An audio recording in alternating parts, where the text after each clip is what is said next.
Baking soda, or sodium bicarbonate, is a common kitchen item with multiple uses. Some of the toothpaste manufacturers are using it in their formulations for teeth whitening. But is baking soda safe or bad for your teeth?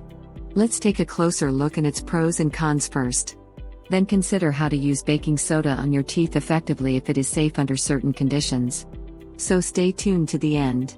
Baking soda may not protect your teeth from cavities, but it is widely used for cleaning and whitening of teeth from olden times.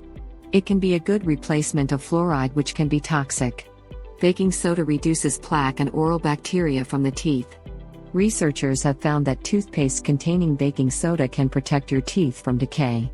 A 2017 study published in the National Journal of Maxillofacial Surgery indicates that rinsing your mouth with a baking soda and water solution increases pH in your mouth.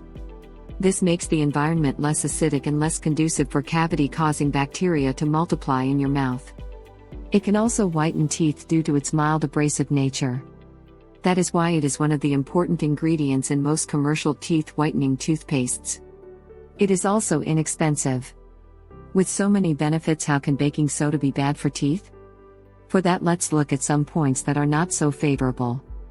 Some people may not like its taste and texture, but they can use baking soda containing toothpaste.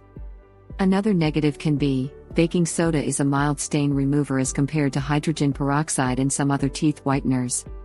It may also not give cavity protection as good as fluoride, but baking soda is not bad for your teeth. It is simple to use. Mix equal amounts of water and baking soda in a bowl to make a thick paste. Brush your teeth with this paste to reduce oral bacteria and stain removal from your teeth.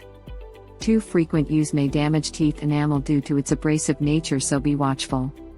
Bottom line is, baking soda is not bad for your teeth, but its taste and texture may not be appealing to some. If you enjoyed the video, then give it a thumbs up and share with your friends. Subscribe to the channel to watch more videos.